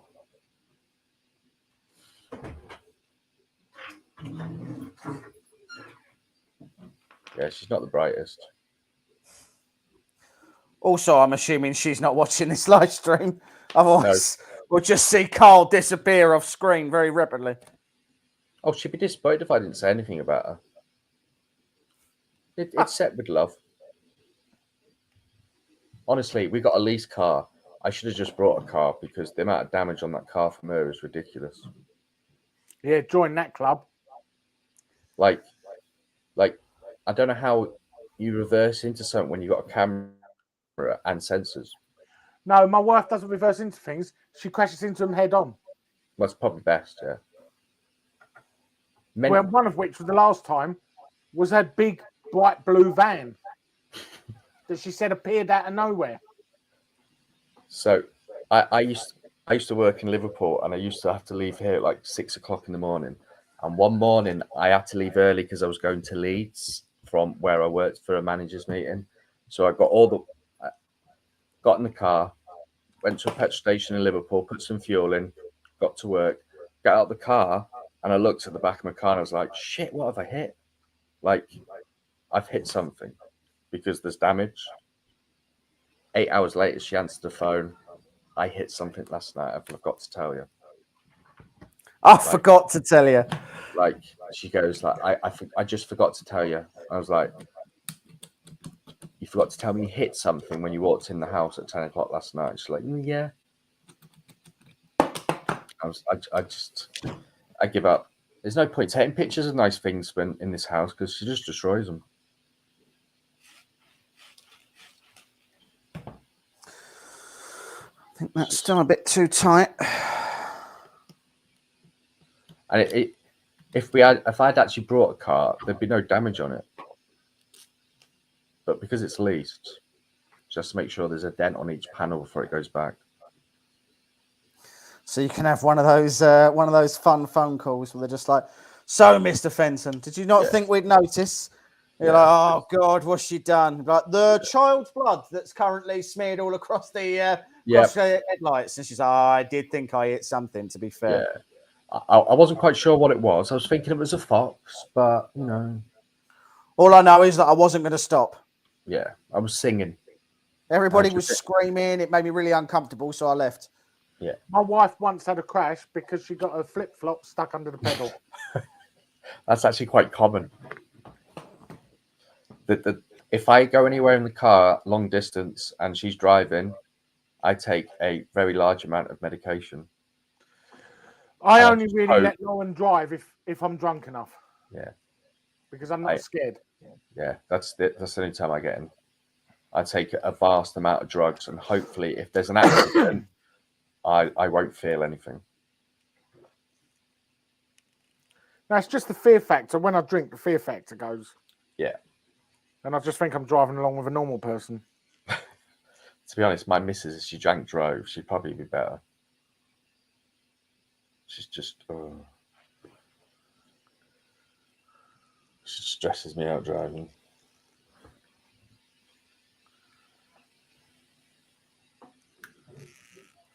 And I annoy her because you know the lane assist you get in cars now. You know, like when you when you go too fast and it drags you back into the lane.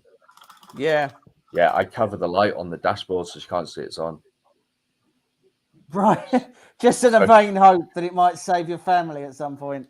No, because when we go past the hospital here, there's a road which goes to 40 miles an hour, and our system kicks in at 35 miles an hour. And I just love her. I love seeing her face when she tries to overtake a bus in the bus stop at 35 miles an hour. It gives me great satisfaction to watch her wrestling with a steering wheel.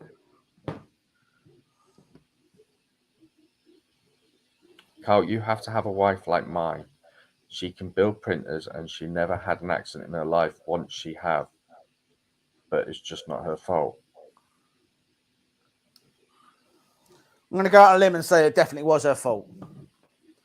But the other driver feels incredibly differently about that. The other driver has said on multiple occasions how much of her fault it was. And you just said she's never had an accident in her life, and then once she's had. It's just like, she's never had an accident, but the one time that she did, it was terrible. Yeah. 7 people died. But none of it was her fault, so it's fine. I reckon her accident she's had was she married you. Well, you've done all right out of it, Mr. German, haven't you? Because how many printers has she won for you? A lot. Yeah.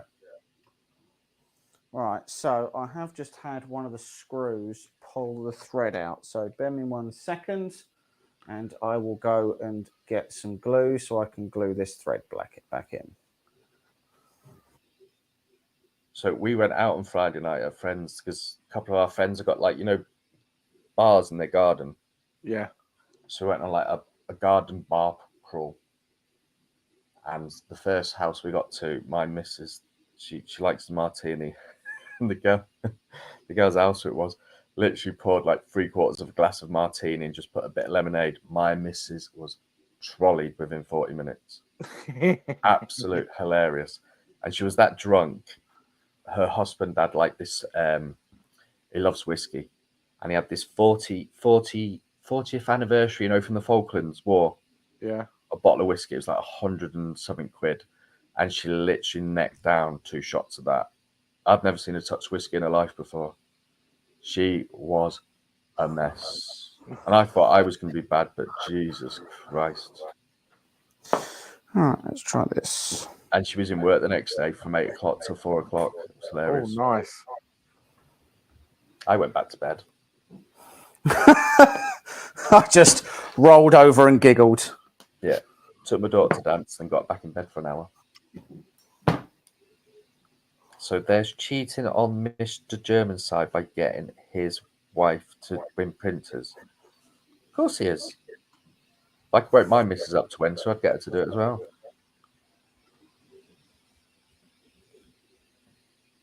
How do you can have an accident when she's not in the car with somebody? What?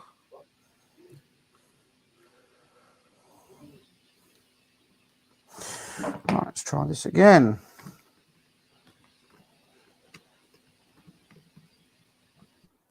Whatever way I read that, it doesn't make any sense.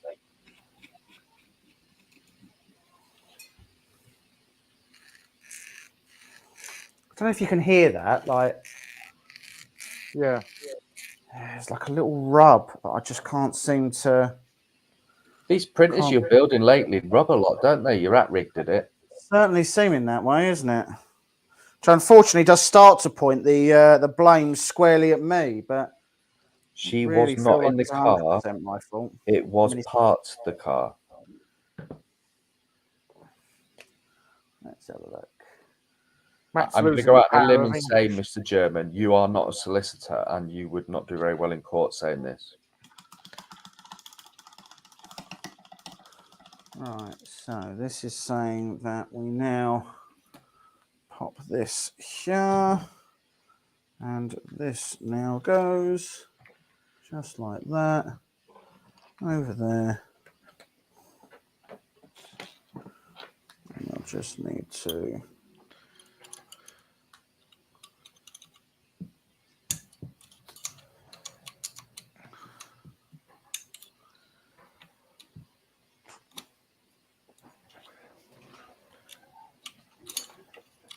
come on. It's certainly not a That's quick build, is it? It's certainly not shaping up that way, no.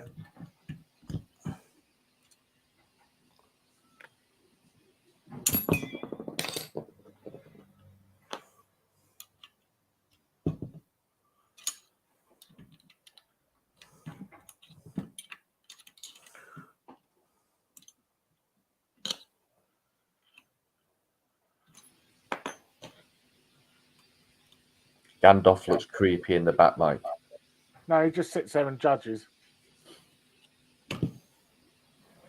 What he is saying, she wasn't in the car at the time of the accident. The car was parked up when he got hit. Okay. Cheers for translating, Paul. Yeah. That's like Google Translate. Is that those new chat things people are going on? Chat GTP? Yeah. Oh, I'm such a big fan. Oh. It's brilliant. Does it give you the answers you want, though, James?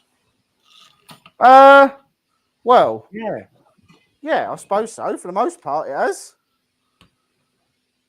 we actually asked her some questions about a printer, didn't we?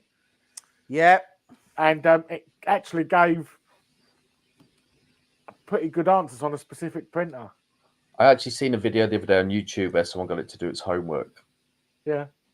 Give me 1,500 words on the moon.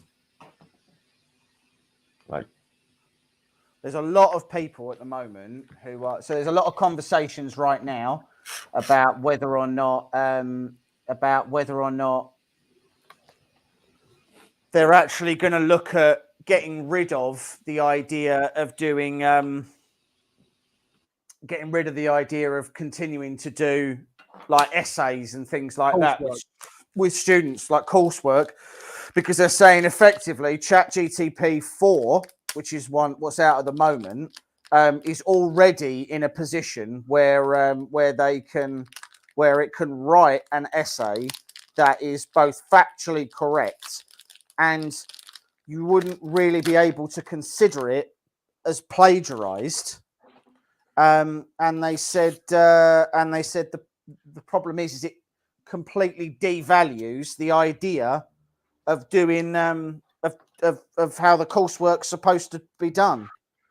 So they're just saying like they may have to really reconsider whether or not coursework's continuing to be the way to make sure that people really do understand the content and the course and everything else. Like, it's fundamentally could really change the way that we as a society like function. It's ridiculous. is it an app you're using to do it, or is you actually? Me, I'm not using the app at the moment. I use the website. I use the web browser version, but it's honestly, it's just what they're doing at the moment. So I did one where we wrote a script for so to be clear, we don't currently write scripts. I know everyone's going to be really shocked by that, but we don't currently write scripts for any of the content that we produce, any of it.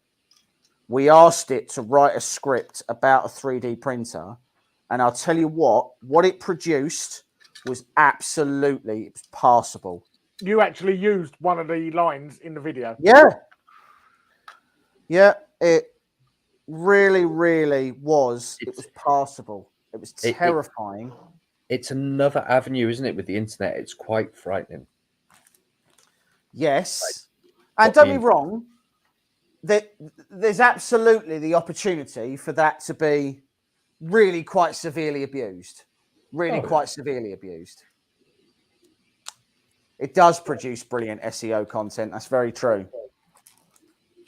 It does some really, really cool, just genuinely cool stuff.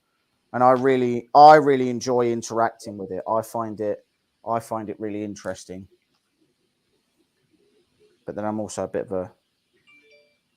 of a geek, I suppose.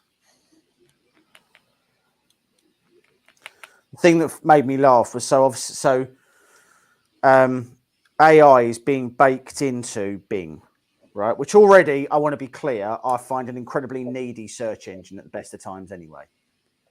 Like the amount of times when I'm getting ready to change Bing to Google, because that's the only thing I ever use. That's the only thing I've ever used Bing for is to Google Google Chrome. You go on there and it goes, oh no, please don't change. Like, you don't need to change. What I'm doing is really good. I'm really good now, honest. It's like really desperate. And then you go to change the default browser and it goes, oh, but Edge is really good. It's really, really annoying, actually, when it does it.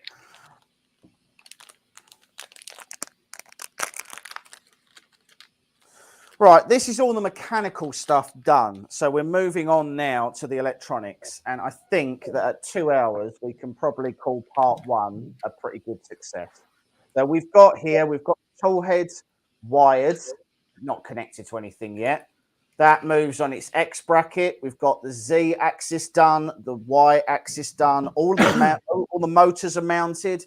The extruder is mounted. the next thing to go through is going to be doing our power supply, our electronics, our motherboard, and all of that and all of that stuff, mounting the bed and all of those sort of things. I'm inclined to call it a day right there because we'll also have to do cable drag chains and a bunch of other stuff as well. And I just think we'll do that in the second build video. So we'll do that sometime next week, probably, I don't know, Tuesday or Wednesday or something like that. We'll come back and we'll finish off the remainder of this build.